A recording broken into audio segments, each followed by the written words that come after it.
Bonjour sportifs à tous, nous sommes encore au rendez-vous pour parler de l'actualité sportive sur SOS Docteur TV. Trois thématiques nous réunissent cet après-midi. Nous parlons d'abord des coupes continentales avec ASCO et l'ASK face au défi de la qualification. Quelles sont les chances des clubs togolais pour accéder enfin au pool? Ce sera quelque chose d'historique cette fin de semaine. Nous évoquerons également la Maramonde 2024. Ce sera à Abidjan à partir du 25 septembre. Le Togo est prêt pour aller récupérer le trophée pour la toute première édition.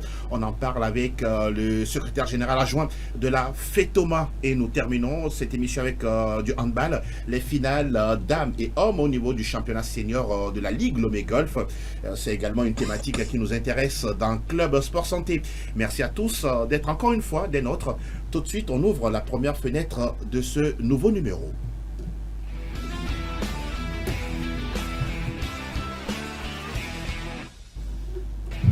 L'actualité nationale, vous le savez, ça va rythmer avec les coupes continentales, ASCO et l'ASK qui sont au front.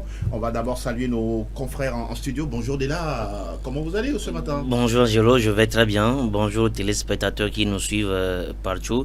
Et puis ces inconditionnels qui suivent cette émission chaque mercredi et chaque samedi. Merci. Bienvenue à Tchevi. De lui faire encore l'honneur.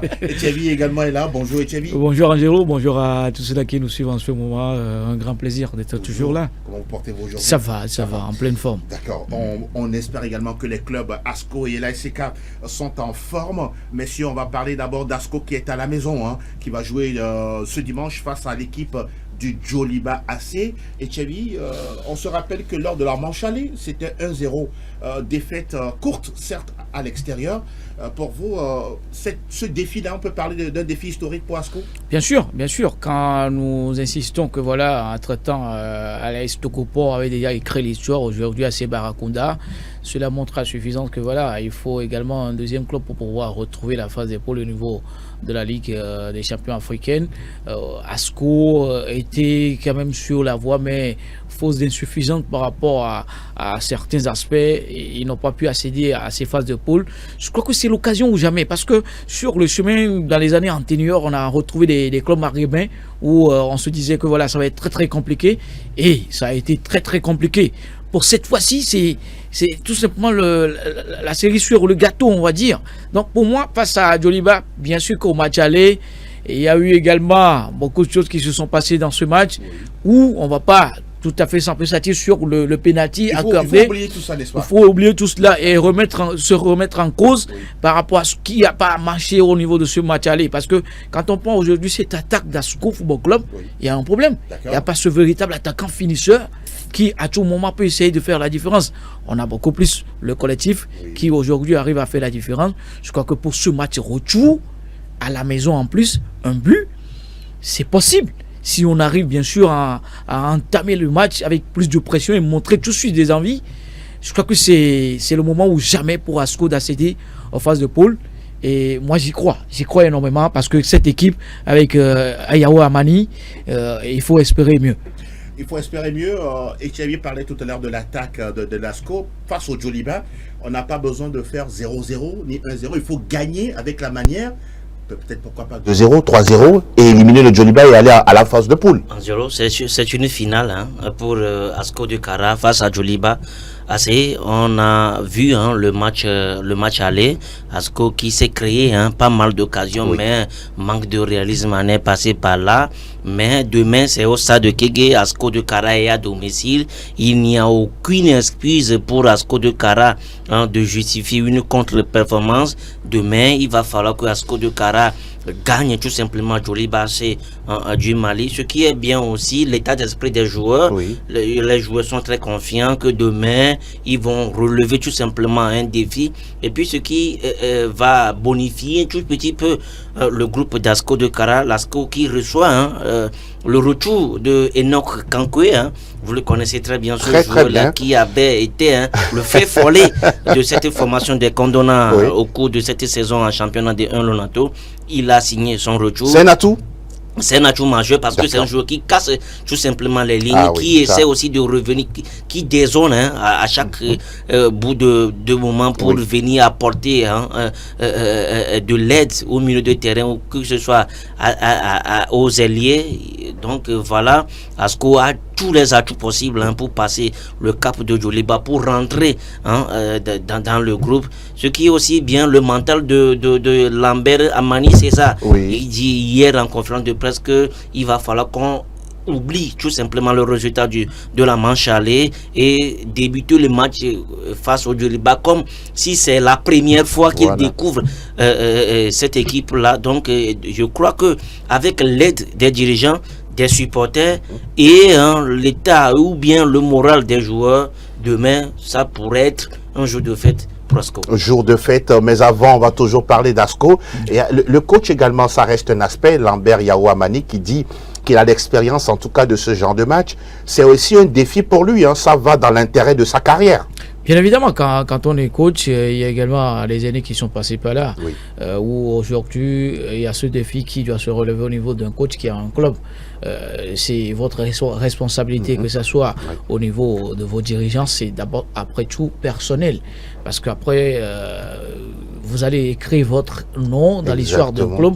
Et que voilà, ça va vous motiver à beaucoup plus travailler pour retrouver, pourquoi pas un club, une équipe nationale. Donc pour Amani, s'il a aujourd'hui cette expérience, c'est l'occasion ou jamais de faire preuve de cette expérience pour permettre à cette équipe d'Asco. Parce que un entraîneur qui aujourd'hui n'est pas en mesure de réagir tactiquement, là, il va falloir qu'il a une insuffisance.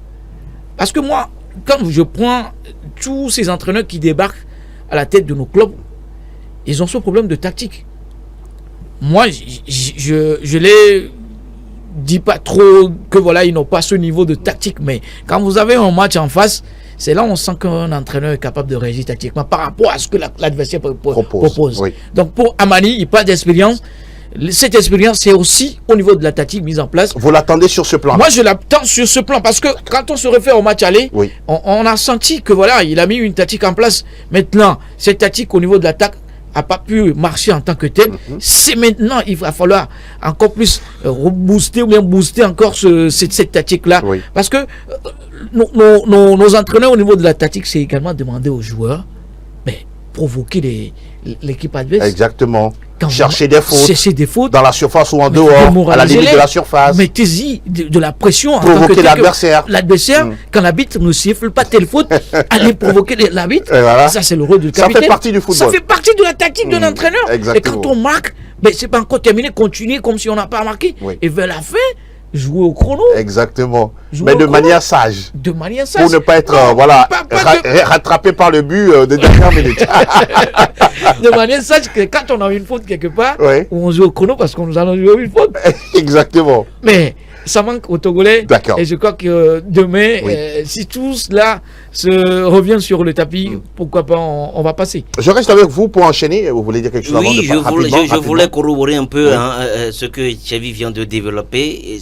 Lambert Amani doit savoir qu'il est aux portes d'une histoire. Exact. Pourquoi je dis ça? Parce que il sera le deuxième entraîneur qui pourrait qualifier un club togolais dans une phase de groupe de la Ligue des Champions après le feu à Ivy et que avec l'As Togoport. Donc, si vous écoutez un peu l'entraîneur adverse de Djoliba, Mamadou Traoré, il a vanté les mérites de Lambert et César Amani sur le terrain et en dehors du terrain, que c'est un fin tacticien et qu'au match aller, il a posé pas mal de problèmes à son équipe. Donc demain, il va falloir que Lambert trouve des mots justes, des formules clés pour contrarier, pour verrouiller tout simplement sa défense, histoire d'empêcher les joueurs de Djoliba à aller déverrouiller cette défense pour marquer un seul but à Kégué. Demain, encaisser un but, ça serait fatal pour l'équipe d'Asco de Kara. Mais comme Thierry l'a dit, on y croit, on pense vraiment que demain, ASCO va passer. Et surtout marquer plus de buts que l'adversaire et arracher cette qualification. On rappelle que l'accès au stade est gratuit et libre. Justement, on va voir avec le graphique en attendant votre développement. C'est un atout qui va vraiment aider ASCO. On parle d'ASCO du Togo, hein, non ASCO de Kara. Non, aujourd'hui, c'est pas une affaire de la COSA. Non, c'est juste une affaire du Togo. ASCO représente après tout le Togo où aujourd'hui, quand on a l'accès gratuit, c'est pour pouvoir montrer à tout le peuple togolais que voilà, ASCO a besoin de tous ses supporters. C'est pas les EPV qui devraient normalement jouer un match où le public doit se déplacer. Voilà. Pour cet accès gratuit, je crois que le public, il n'y a pas de championnat qui a encore démarré. Oui. C'est l'occasion de se déplacer pour se faire plaisir et surtout de supporter ASCO. Parce qu'on y va au stade en tant que spectateur au Togo. Oui. Ça reste après tout un problème où on ne sait quel remède pour pouvoir quand même barrer ce fléau-là. Mais aujourd'hui, ASCO a besoin de tout le peuple togolais. C'est pour cela, au niveau de l'organisation avec le président, il y a Suite AC, on l'a vu au match aller face à Mongomo, où Suite AC a permis également à ces joueurs d'être, de se sentir motivés, soutenus derrière. Et pour demain également, ça va être un aspect primordial pour pouvoir retrouver la victoire. Si le public arrive bien sûr à se déplacer, ne serait-ce être là pour pouvoir chanter, soutenir. Exactement. Parce qu'on est là, on regarde comme si on est comme on est des orphelins et tout. Nous sommes là pour pouvoir porter ce plus-là au football togolais. Ça passe par nos clubs. Ça passe par nos clubs. Et par les supporters également, les fan clubs, pour pouvoir permettre à ce que le club ait une véritable identité. Bien sûr. D'accord. Bon, on a un président qui aujourd'hui peut promettre quand même beaucoup de choses à ces joueurs-là. Oui. Si aujourd'hui, vous arrivez à intégrer la phase de poule, vous avez tel million. Voilà. Et c'est tel million, si le joueur encaisse, ça va rejaillir sur les fan clubs, le public. Il n'y a rien à dire. C'est comme ça. En tout cas, oui, vous allez terminer là-dessus. Au-delà de l'aspect pécuniaire de la chose que Thierry vient de dire, il y a un aspect coefficient qui se pose aussi, hein, parce que si ASCO arrivait à accéder à la phase de poule, ça va libérer des places pour le Togo, parce que le Togo pourrait présenter deux adversaires, deux candidats pour la Ligue des Champions la saison prochaine, et ça permettra aussi de notre championnat d'avoir un niveau un peu huppé sur l'échelle continentale. Je crois que la bonification de ces choses-là permettra au football togolais d'accéder à une échelle conséquente sur le continent. C'est important. 10 secondes, on va enchaîner avec les rapidement. J'ai toujours eu à dire ici, quand on a un match dans un pays, il faut toute une mobilisation. Voilà. Il faut toute une communication autour. C'est important. Quand les médias en parlent, le commandement qui n'est pas connecté ne sait rien. Il n'a pas l'info. Passer par les caravanes, les affiches. On a un match demain. Ce samedi, on prend toute la journée. En tant que cellule de communication de l'ASCO, on passe le message, que ce soit à l'intérieur du pays, dans la ville, où ça va se jouer. C'est un match décisif, historique pour le pays. Il faut toute une mobilisation. Prêter une voiture avec des sonorisations. ASCO, match à Kéké, telle heure, l'entrée, elle est gratuite. Vous parlez dans toutes les langues. Est-ce que ça va coûter combien pour le Togo? Peut-être ce n'est pas encore tard. Hein. On est que, à quelques heures du match. On attend de voir. On va enchaîner avec la SCK. La SCK également qui joue, mais pas à Kéké. Ce sera du côté du stade Félix Houphouët-Boigny. La SCK qui joue contre l'équipe de la SEC Mimosa. La SCK qui a gagné 2-1 au match aller. La manche retour, Julien Chevalier qui dit on fera tout pour renverser la SCK. Oui, Julien Chevalier qui dit qu'il fera tout, ils feront tout le possible pour renverser cette formation des chauffeurs. Jonas Kokou comme là aussi, avant d'entrer en studio, qui dit sur Sport FM que c'est une finale pour eux. Ils feront tout sont possibles. J'imagine le tout va rester à quelqu'un. Ils feront tout pour revenir à l'homme avec la qualification.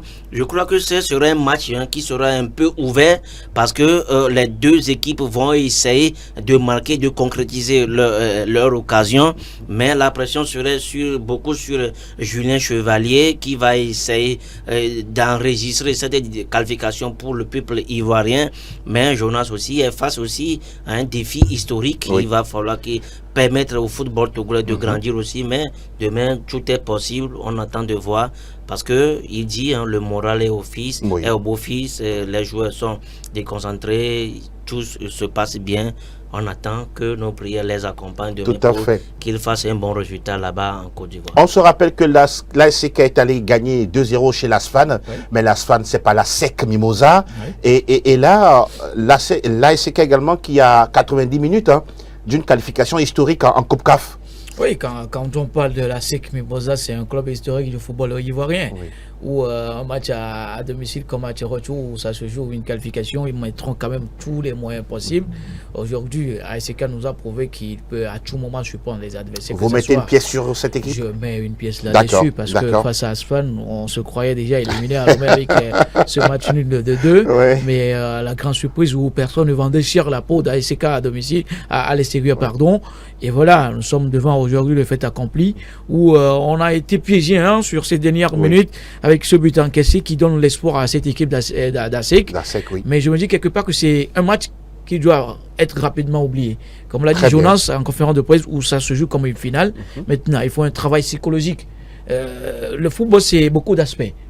C'est beaucoup d'aspects où parfois quand vous avez l'ascendance psychologique, ça joue énormément sur un match. Jouer comme si on est à domicile, ça peut se faire parce que quand on parle à ASEC Mimosa, c'est pas comme dans le temps où on a des supporters fervents. Aujourd'hui, le football ivoirien, localement parlant et nationalement, ils ont perdu également beaucoup de choses. Donc, ils sont en pleine renaissance. C'est juste à côté où on peut également déplacer une délégation. Les délégations togolaises, il y en a. C'est pour cela que je dis il faut toujours un travail en amont. C'est important. On a des ressortissants togolais. On l'a vu à Aswan, qu'il y a eu une mobilisation au niveau de ces ressortissants togolais qui vivaient au Nigeria. Il y en a beaucoup également en Côte d'Ivoire. Il faut faire également la même chose pour que ces joueurs se sentent accompagné, soutenu. Le football, quand vous vous déplacez en tant qu'équipe, dites que nous sommes là pour s'imposer. Ça, c'est clair. On est à l'extérieur, mais jouons notre football. Et à ces cas, ils ont été surpris parce que quand on mène 2-0 vers une fin de match, il faut se le jouer également avec beaucoup plus de malin. Mais la dernière fois, au match aller, ça a été compliqué au niveau tactique. Oui, c'est bien que ça a été. Il faut corriger tout ça. Bon, il y a quand même l'organisation au niveau du staff qui doit revoir, ou bien revisionner les vidéos, ce qui n'a pas marché, ce qui doit être corrigé. Je crois que tout cela est mis en place. Maintenant, aux joueurs de se dire dans la tête, quand je vais me retrouver dans une phase de poule en Coupe CAF, c'est l'occasion pour moi également de me vanter. Absolument. Et de retrouver un club. Pourquoi pas? Il peut pouvoir retrouver un contrat aujourd'hui pour nourrir la famille. Parce qu'après tout, c'est leur carrière qui sont en jeu. Et donc, ils doivent être engagés. Donc, les joueurs, par exemple, comme Akoro Bilali, comme Antoine Agbetongon, Dodi Amekoudji, Marouf Tagba, ils sont obligés de faire un meilleur résultat. Ils le savent. D'accord. Vous le dites si bien. Ils le savent. En tout cas, on rappelle que ces deux matchs, ASCO, Djoliba et puis ASEC, les matchs ont lieu dimanche sous les coups de 16h. Les deux matchs se jouent à la même heure. Nous croisons les doigts, en tout cas, pour ces deux clubs. Ce serait magnifique d'avoir ASCO en Ligue des Champions et en même temps la SEC en Coupe CAF. Je suis vraiment persuadé qu'on aura ces deux clubs n'est-ce pas? D'accord. Pour pouvoir dire on le comprend. Il est d'ici. Que nous sommes capables de rivaliser avec les autres. Juste qu'il faut travailler à la base. Il faut travailler comme cela. Je dois mettre les gens à la place qu'il faut. Voilà. Pour que ça puisse avancer. Vivement. Et le rendez-vous, on sera là dans les jours à venir pour reparler justement de ces qualifications historiques des clubs togolais. On va ouvrir désormais la deuxième fenêtre de cette émission. On va parler de Maracana, sinon la Maramonde, la Coupe du Monde de la discipline, juste derrière le générique annonçant bien sûr l'actu nationale.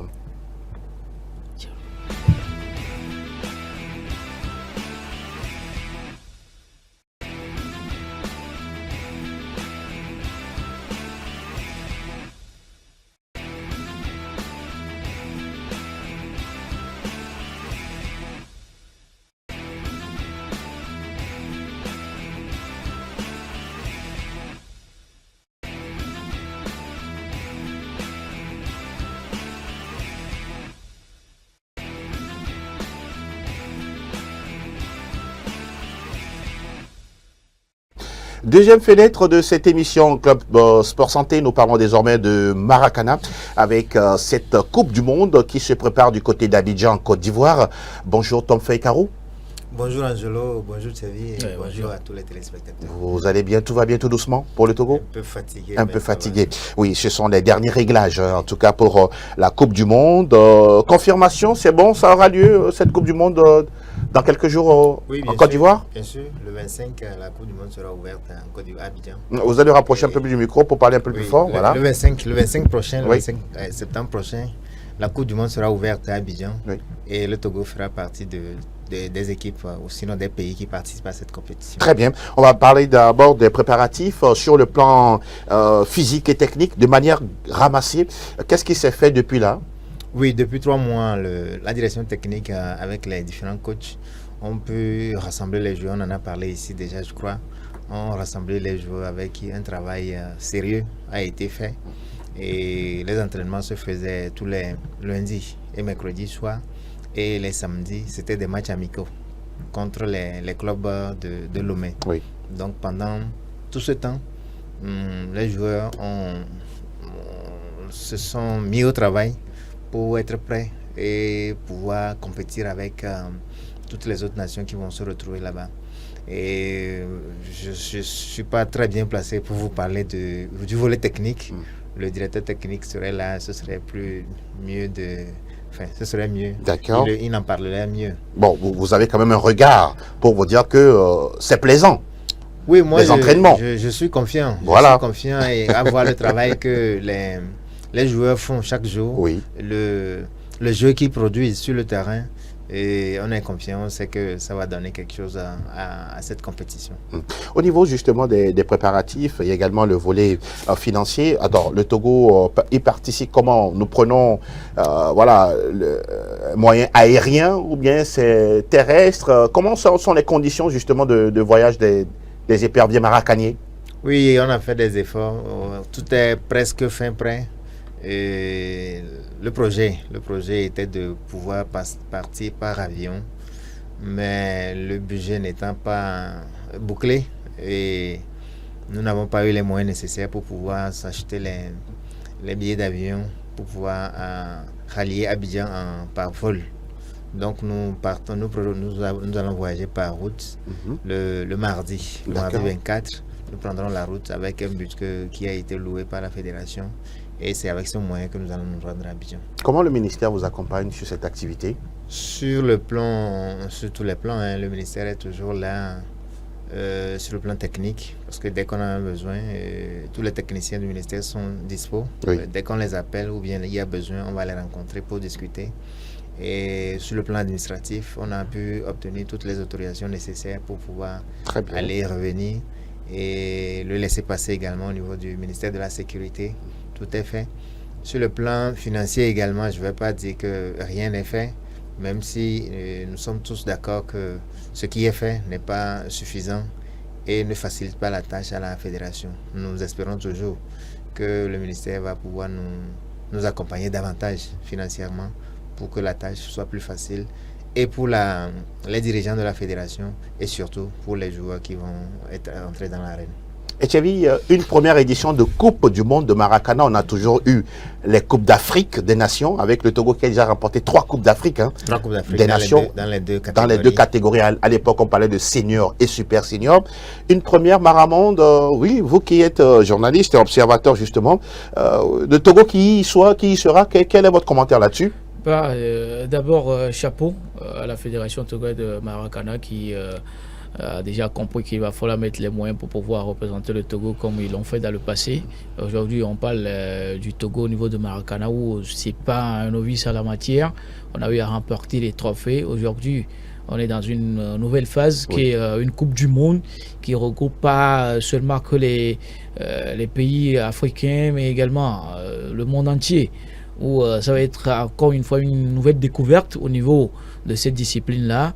Mais le contour pour moi, par rapport à ce que vient de dire notre responsable, je me dis que c'est dommage.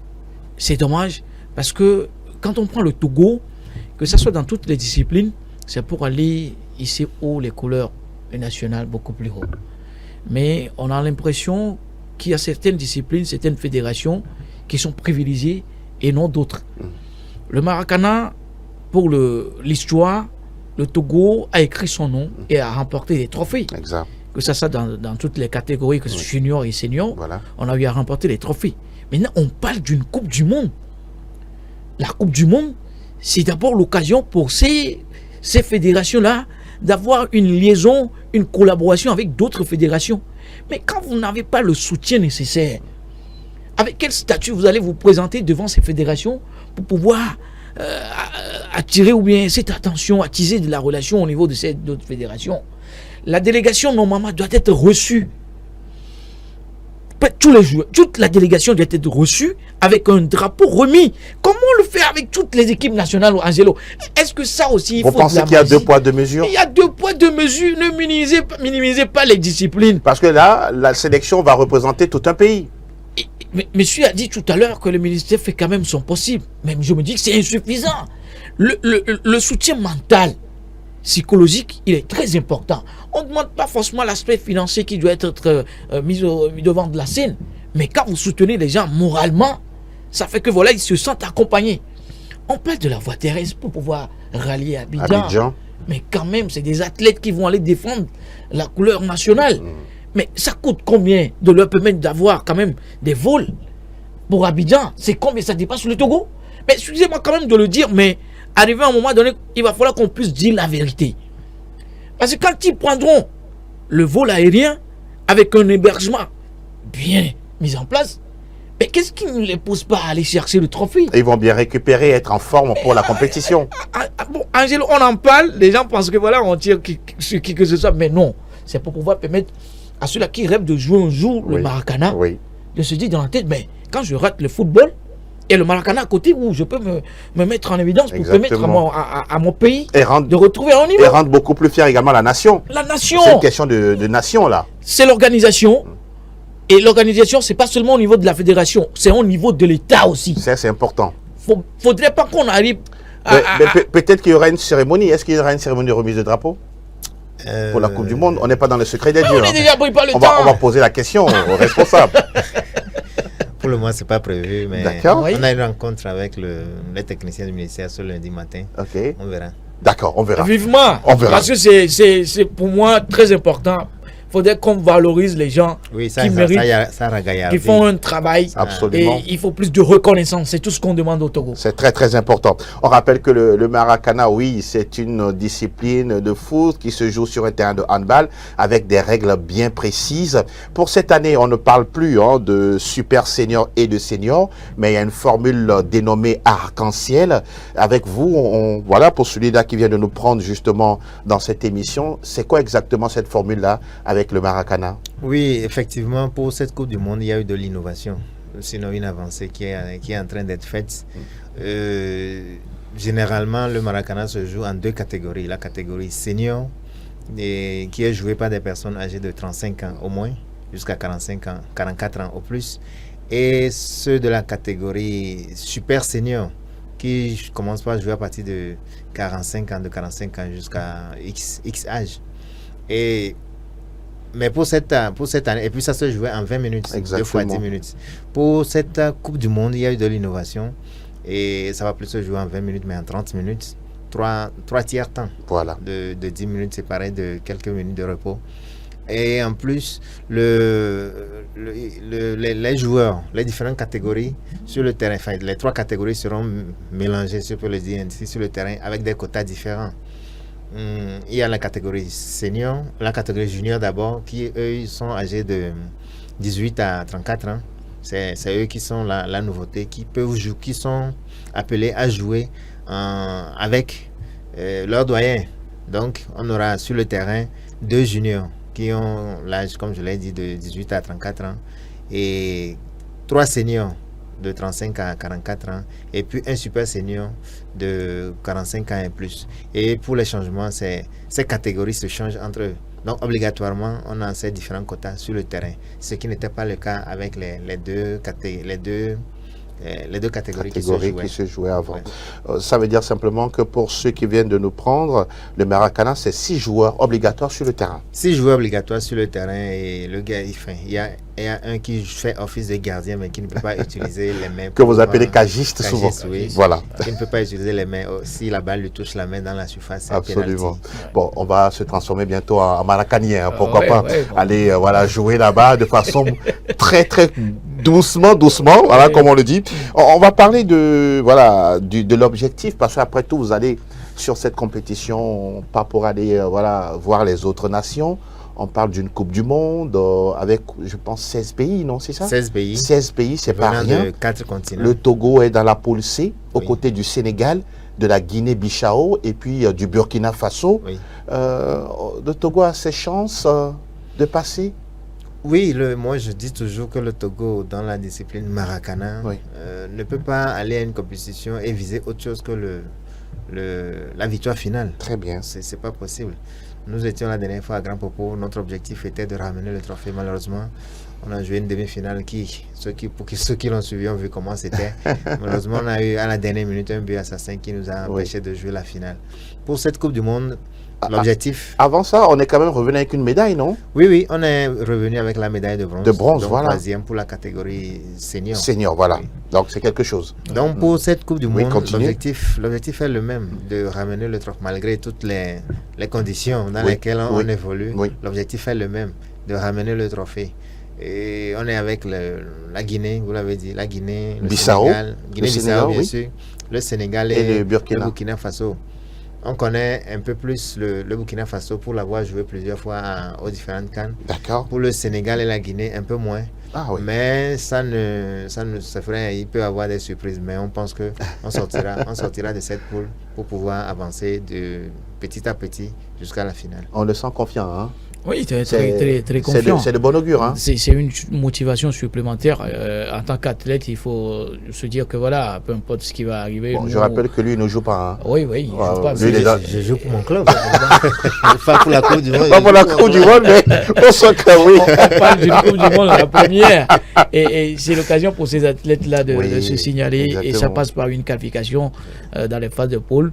Et comme il a dit tout à l'heure, le Togo a toujours visé le trophée. Oui. Et je crois qu'avec les moyens de bord, peu importe ce qui va arriver, je les retrouverai bien sûr dans cette finale pour encore écrire plus d'histoire au niveau de cette fédération de Maracana et dire aux responsables que voilà, quand nous allons avoir plus de moyens, il n'y aura que des trophées. Où aujourd'hui les éperviers n'en gagnent pas du tout. Donc ils sont des éperviers. Non, ils sont des éperviers, donc, bien sûr. La sélection nationale. Ils en ont déjà gagné. Tout à fait. Ils vont encore en gagner, soutenons-les, c'est tout. En tout cas, il y a ce défi-là. Vous voulez aller chercher la Coupe du Monde. C'est ce qui se dit au niveau de la présidence de la FETOMA. Vous confirmez ça sur ce plateau? Il ne peut en être autrement. Notre objectif, c'est de ramener le trophée. Il n'y a pas autre chose. Parce que, il faut le dire aussi, vous avez demandé nos chances. Nos athlètes qui avaient compéti à Grand Popo la dernière fois, il y avait plusieurs. Ils avaient très bien joué. N'était ce but assassin. Oui. Ils avaient très bien joué. Et il faut dire qu'ils étaient, la plupart, étaient novices. Ils venaient de rentrer dans le Maracana. Et il y a eu une année qui est passée. Ils ont acquis assez d'expérience. Et je suis confiant. Et c'est ce qui me permet d'ailleurs de dire que nous allons ramener le trophée. Donc, on a des arguments à faire valoir. Ce qui est sûr, il y a d'autres pays également qui sont là, la Côte d'Ivoire. Oui, l'ogre de cette compétition. Le pays fondateur, créateur du Maracana. Oui, et aussi, quand on parle à chaque compétition, ils comptent avec le Togo. Oui. Donc, ils redoutent le Togo. Ils redoutent le Togo. D'accord. Donc, nous aussi, on n'a pas à cause de à dire qu'on va revenir deuxième ou troisième. Pas du tout. On revient premier à cette compétition. Et puis la toute première compétition de Maracana. Oui.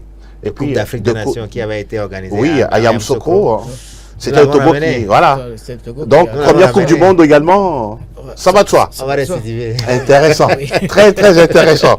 En tout cas, vous partez de Lomé le mardi, c'est ça? Le mardi 24 et on part avec toute la délégation. D'accord. On espère faire une bonne route. Oui. Mais je l'ai dit tout à l'heure, on n'a pas bouclé le budget. Vous restez toujours ouvert?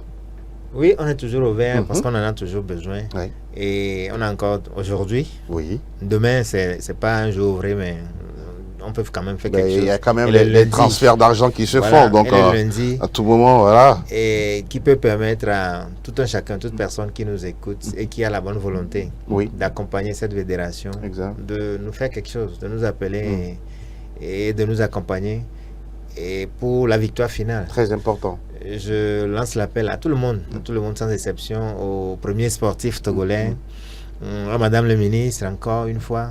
Et je lui dis un grand merci au passage parce qu'elle ne nous a pas laissé orphelins depuis toujours. Voilà. On a toujours collaboré avec elle. Donc, et tout le monde, on invite tout le monde à mettre la main à la poche ou bien à la patte pour qu'on puisse ramener ce trophée. La Coupe du Monde de Maracana, si vous voulez, la Maramonde, c'est du 25 septembre au 7 octobre du côté d'Abidjan, en Côte d'Ivoire.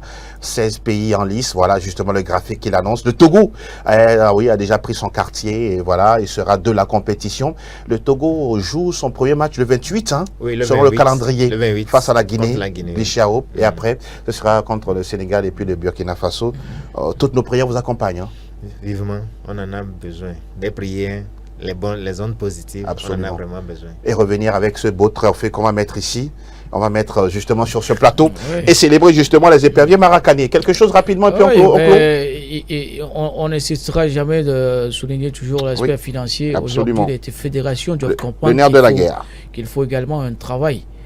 Quand on aime une fédération, il faut aller vers les partenaires. Ah d'accord, vous voulez parler de beaucoup plus marketing. Oui, faites étaler tout simplement vos projets à ces partenaires, si ça leur convient, et peuvent vous apporter ce plus-là. Donc le ministère fera sa part, mais que la fédération fasse également sa part pour pouvoir aller retrouver ce qu'ils ont comme ambition. Donc pour une Coupe du Monde, c'est bien vrai qu'on n'a pas tout ce qu'il faut pour pouvoir être au top au niveau du côté financier, mais il faut également une ressource humaine. Je parle bien sûr des supporters. On a des ressortissants togolais qui feront le déplacement naturellement là-bas en Côte d'Ivoire. Il y a un travail qui s'est fait pour pouvoir les mobiliser afin qu'ils puissent faire le déplacement pour soutenir. Ils seront là, non? Les Togolais de la Côte d'Ivoire. Ça, c'est également un atout primordial. Donc, vivement que les dieux du football maracanien puissent les accompagner. Vous le dites si bien. Et que voilà, ils puissent nous ramener des trophées comme ils l'ont toujours fait. Comme ils l'ont toujours fait. On rappelle qu'à cette Coupe du Monde, on aura le Brésil, la France, le Canada, voilà, d'autres. Jamaïque qui découvre la compétition. Et bien voilà, merci beaucoup Tonfé Karou. Merci. On se dit à tout moment. À tout moment. Oui, à tout moment. Et bonne chance à vous. On reviendra avec le trophée. Toujours. On va le déposer ici et le présenter à toute la population et aux auditeurs, aux téléspectateurs de SOS Docteur TV. Merci et à très bientôt. Merci à vous pour la C'est le minimum. C'est le minimum. On se dit à très bientôt. À très bientôt. On continue le dernier virage, le temps d'annoncer le générique de l'actualité nationale toujours, puisqu'aujourd'hui c'est 100% actu national. On va parler handball dans quelques secondes.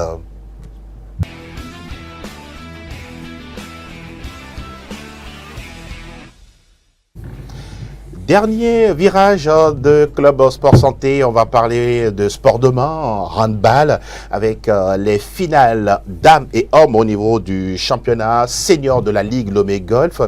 Qui est mieux placé pour en parler avec nous? C'est le président Guy Yakas. Bonjour président. Bonjour Angelo. Comment vous portez-vous? Très bien. Tout doucement. Bien, à merveille. Tout doucement, et on s'achemine vers le terme de cette compétition que vous avez mise, on pourra dire, en branle depuis déjà quelques mois. Oui. Avant de parler de ces finales-là, comment vous sentez-vous avant justement les matchs des finales?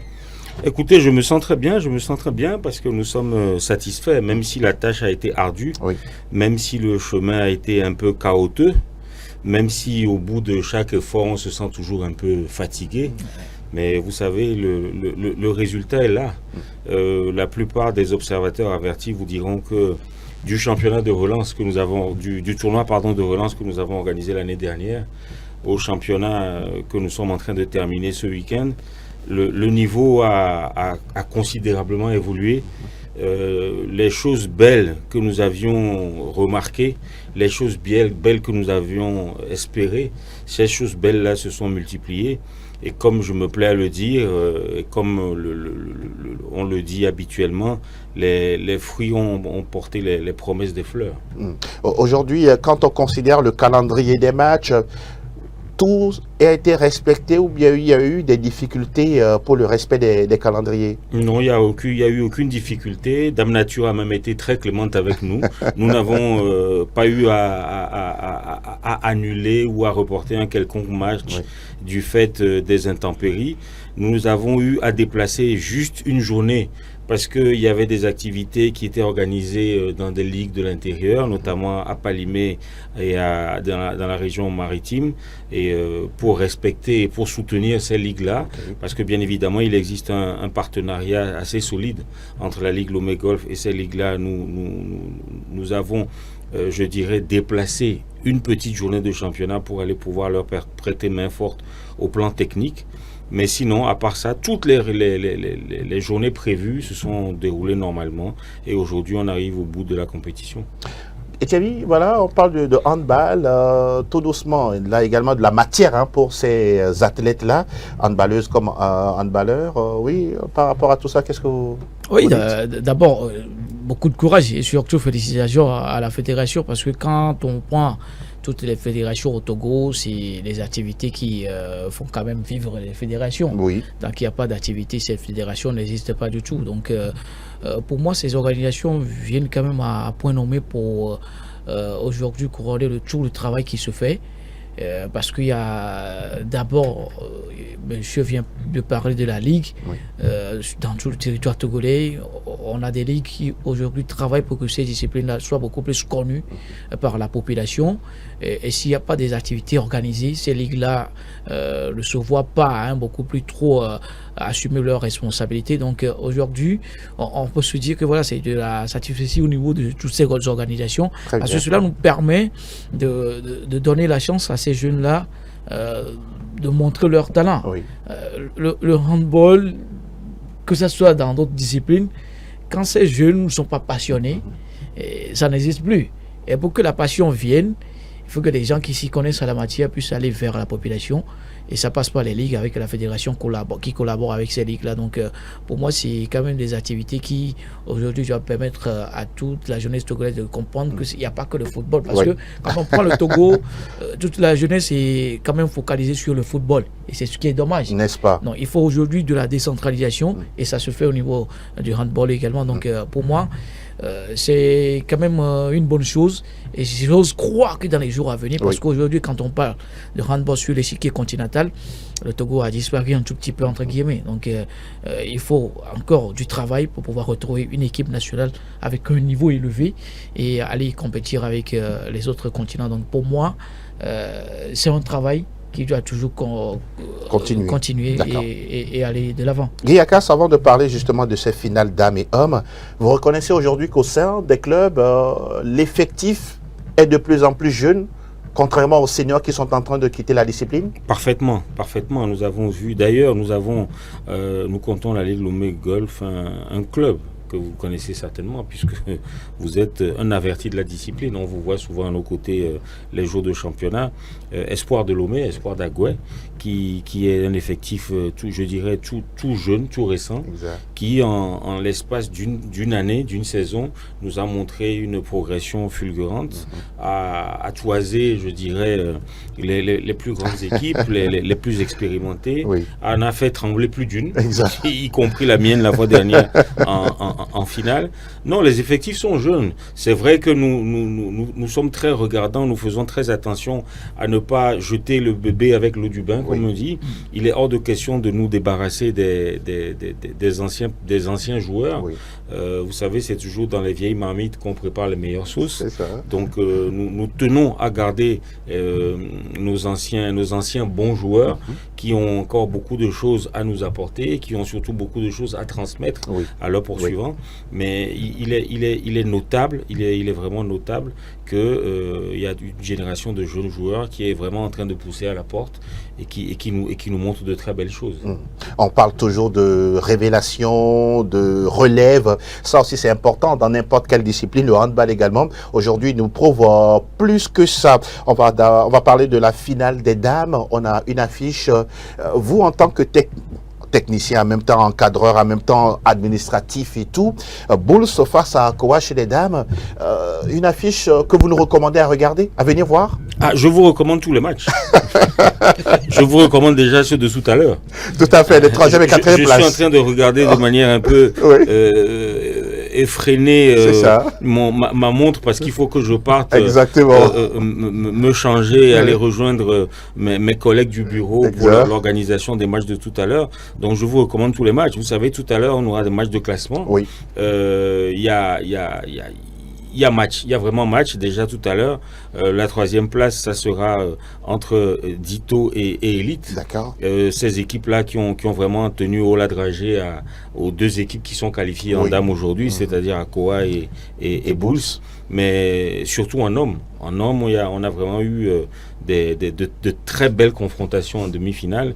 Et je crois que les 2 équipes qui aujourd'hui vont s'affronter pour la 3e place ne sont pas forcément celles qui ont démérité aux demi-finales. De la même manière que je puis dire que celles qui demain seront en finale ont vraiment du pain sur la planche, elles ont du grain à moudre. Et je crois que serait bien malin le pronostiqueur qui donnerait d'avance gagnant l'une ou l'autre des écuries. Il y a vraiment du beau spectacle à voir et je vous invite à être à nos côtés. J'invite tout le public à venir à faire le déplacement d'Olympe Africa, du complexe Olympe Africa à Kégué pour voir ces matchs-là. Bulls Akowa, on parle d'un centre de formation Akowa. Ça veut dire que quelque part, c'est la jeunesse contre l'expérience? Chez les filles, je crois. Oui, chez les filles, je crois, effectivement, c'est réellement la jeunesse, c'est-à-dire Akowa est un effectif très jeune. Oui. Ce sont pour la plupart des filles qui ont été formées au club, qui ont vraiment fait tout leur cursus au club, qui aujourd'hui ont atteint la catégorie des seniors, qui ont prouvé les qualités qui sont les leurs. Oui. La preuve, donc, elles sont en finale, mais il n'en demeure pas moins que Bulls a également des jeunes des jeunes joueuses, mais a fait un mix, si vous voulez, comme je le disais tout à l'heure, avec des anciennes joueuses, et ça donne aussi un mélange, un panache qui est assez intéressant. Intéressant également la fiche masculine. Hein. Oh là. Liberté Akowa, là, il n'y a rien à dire, je vous vois déjà, là, c'est excitant. Oui, vous savez, j'ai le plaisir d'être à la tête du club Liberté depuis maintenant 23 ans. Oui. J'ai vraiment connu de grands moments. Combien de titres de champion déjà? Oula, je serais incapable. Ah oui, c'est tellement beaucoup. Je ne voudrais pas paraître prétentieux, je voudrais rester, je dirais, dans la droite ligne du personnage que je suis aujourd'hui, puisque je représente la direction de la Ligue. Oui. Je ne voudrais pas prendre le parti de mon club. On va pas me pousser à l'aide quand même. Quand bien même et le sang et les vêtements que je porte ont la couleur rouge et noire du club Liberté. Non, mais cela étant dit, je crois que nous avons vraiment des raisons de croire que ça sera un beau match. Nous avons vraiment des raisons de croire qu'aujourd'hui, sur un panel d'environ 10 à 11 clubs, il y en a au moins 4, voire 5 qui se valent. Voilà. Le titre peut se décider vraiment à rien du tout. À rien du tout. On a vu en demi-finale des victoires qui se sont faites sur les 2 dernières minutes, sur les 3 dernières actions. Un petit but, 2 petits buts. Un petit chouïa et les rencontres ont changé de physionomie. C'est exactement ça. Donc c'est vraiment la particularité du hand. Je l'ai toujours dit, c'est un sport, moi, ce que je trouve extraordinaire, c'est que vous connaissez des poussées d'adrénaline que vous n'avez nulle part ailleurs. Et c'est lorsque ça démarre en trombe, c'est sur les chapeaux de roue jusqu'à la fin de la rencontre. C'est pas comme au foot où parfois on se repose un peu, on amène les ballons sur les coins. Non. Au hand, c'est tout le temps et ça monte et ça revient et ça repart. C'est extraordinaire comme sensation. Mais il faut le vivre. Et nous invitons en tout cas le public sportif à se rendre du côté du complexe Olympe Africa de Kégué, voilà, pour justement vivre les matchs de 3e et 4e place cet après-midi et puis dimanche à partir de 14h, voilà, les affiches qui sont là justement à l'écran. Chez les dames, Bulls croise Akowa et à partir de 14h chez les dames, et puis l'autre match à partir de 15h15, Liberté qui sera face à Akowa. Waouh, ce sont des finales qu'on doit vivre et revivre si vous voulez ainsi. Etchevi, encore une fois, merci d'être passé avec nous sur ce plateau et discuter sport. Merci beaucoup. On se dit à très bientôt. À très bientôt. Guy Akas, encore une fois, merci. On se donne rendez-vous tout à l'heure. Tout à l'heure. Tout à l'heure. pour aller vivre voilà, ces finales de handball. Merci beaucoup. Merci infiniment à toutes et à tous. Merci également à Fernand qui a coordonné tout ceci pour nous permettre de bien passer des moments agréables en votre compagnie. On se donne rendez-vous mercredi, toujours sur SOS Docteur TV. Portez-vous bien et comme on le dit souvent, faites un peu de sport, mangez moins gras, moins sucré, moins salé pour garder la forme. À très bientôt. Bye bye.